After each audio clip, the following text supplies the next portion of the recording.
Maine. Today I am making a terrarium. We're going to just make a very basic one today. What is really fun is you can use all kinds of containers. I'm using a really simple, kind of an oversized one for the video. They can have lids on them or not, it's up to you. Just really have fun with that. I've got the charcoal already in the bottom. You want to have some charcoal because that's going to absorb any smells that sometimes happen when you've got a situation that could cause moisture. After you put the charcoal in, you're going to take your potting soil, and remember I said we're making a basic one, so we're just using regular house plants. If you do a terrarium that has succulents or cactus, you're going to want to use soil that is appropriate for those plants. But we are going to very carefully just make a mound here. Try to get that together.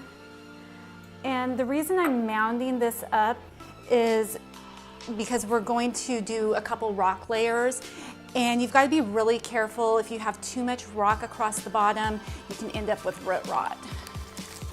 So just from your nursery, I live in the South End, and so I go to Windmill Gardens quite a bit. They've got all of this stuff there, one-stop shopping. But we're gonna get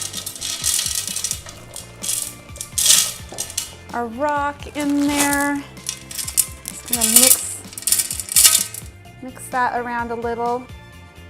Because we have such a tall container here, I'm gonna have a little fun with the layering. I'm actually gonna do a layer of white rock now.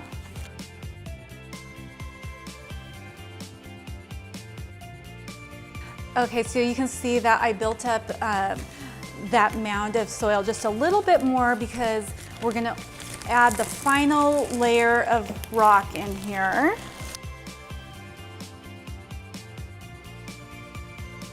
And just kind of balance that out here. Again, there's no right or wrong. And now we're going to do our soil before we plant.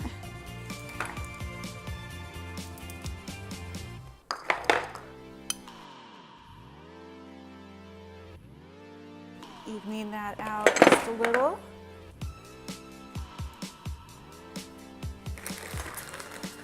And now I've selected a few different plants here. Kind of the key to a really interesting terrarium is to have contrasting foliage.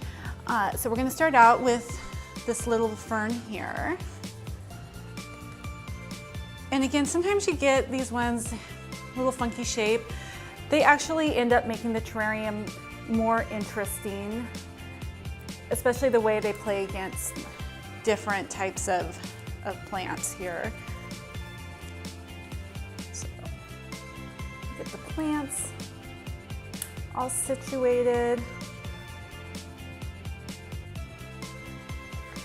And I got this little cutie here because I just love the color. Sometimes we can go with all green. Sometimes it's fun to just have a pop of color in there.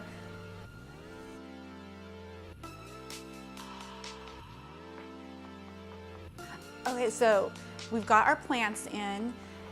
Then to finish it off, you are going to want to, I've just got some moss here, and I don't have any live moss because I just need to keep it easy and simple. So we're going to put that in. Just have fun. I brought a little lichen. Sometimes you might want to use some pine cones.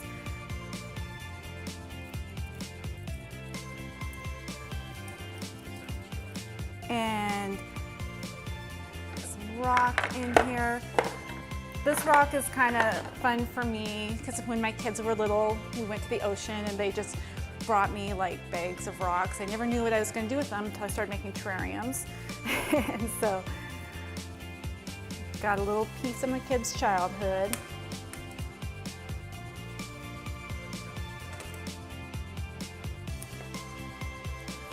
You can use different types of mosses too. Pull out some of this. I just buy different bags whenever I see it.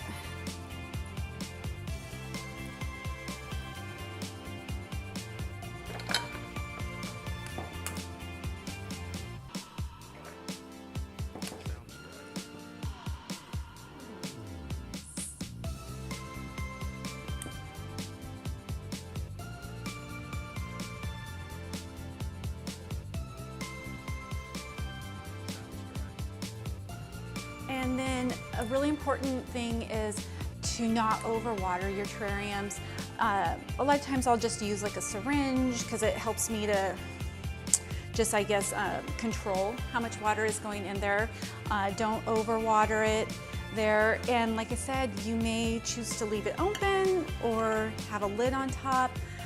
What I love about terrariums is they're a great way, especially with spring coming, to just bring a little color, a little life into your home. But they also make really great gifts. And once you have the supplies, just buying a few plants, really less than $10, and it's just a really nice personalized gift. But check out the website, maplemaine.com. We've got all of the instructions on there.